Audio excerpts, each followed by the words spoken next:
Hello, my name is Amanda Thomas with AltonMo.com. We are here on September 9th, 2021 for the Alton School Board meeting. Let's see what they have to say. Yes, our new freezer, we got a new freezer. How long was that last year or the year before? Well, we got one 2 years ago that absolutely died on us, and then we made plans to get the grant that got the most recent. Right. So. Yes, and then we have had trouble with our other freezer. I call it our old freezer, our big freezer.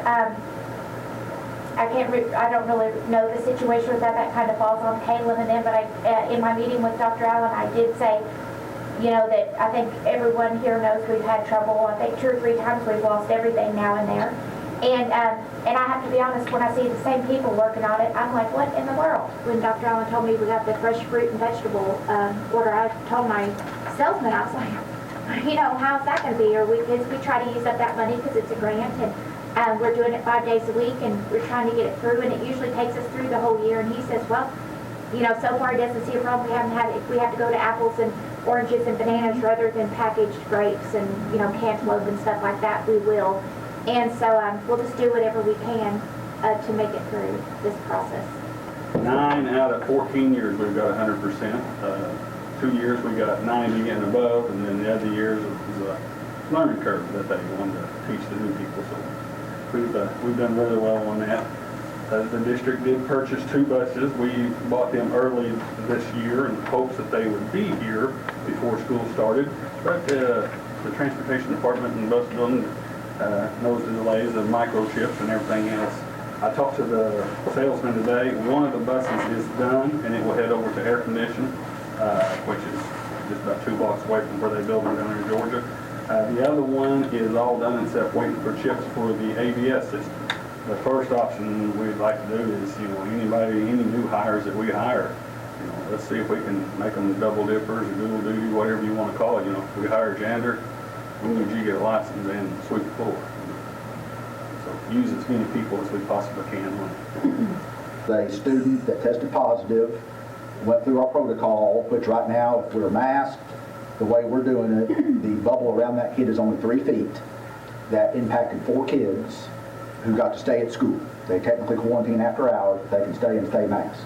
If we were not masking, the bubble around them goes to 6 feet, and that would have touched or dinged 17 kids that would have went home for 14 days. And that's just one example. I would like to see on the mask mandate an end. I feel like there has to be something posted, whether it be tied to our absences and non-absences. If we're above 85% for so many days, then possibly we could look at that point at not wearing masks. Okay. And then when we fall below that, immediately we mask back up. I feel like it would make people feel better if there was an end out there. If there was something, and it doesn't have to, I know that there's some schools that there's 7 different steps. Well, right. I think 1, 2, like, or 3, you know, mask, no mask, close school, like a 3-step. Right. I think the reason people are so frustrated is they just think it's never going to end. Right. So. Right. Good. I can work on some of that. I mean, I don't know if everybody else agrees or. That makes sense. I mean, I see what you're saying. Yeah. Yeah, I will say that a couple things is, I mean, I need some time, I guess, to research and look at that and so on. The other one is the analogy I've used.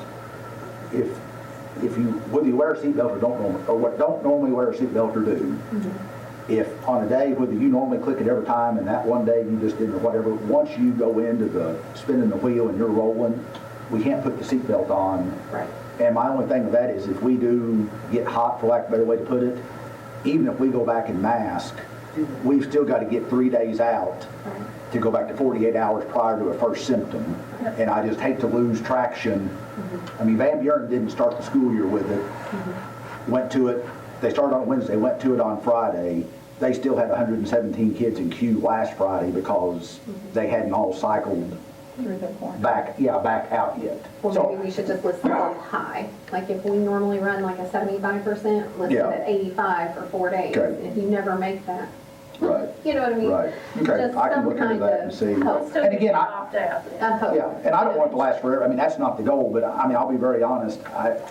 We are operating again other than having to wear the mask, I mean, I kid you not, we are doing what we just normally do here. I mean, I've got some admins and other folks out here. I mean, we're operating right now, and I'm not, like I said, I don't want it to go forever, but with that said, I just don't want to get impatient, I guess, and all of a sudden, next thing you know, the one kid I just talked about, 17 people, we've got some kids, depending on what circles they run in, one kid could get 30 or 40 in this building if it, goes the right, well, I say the right way, actually be the wrong way. Yeah. And or at the elementary, it's a whole homeroom at a time, so. Because, without, you keep saying you want quality teachers, you want to retain the ones that we have that are doing a good job. Right. And then they're seeing other districts getting either a bonus or some type of thing, and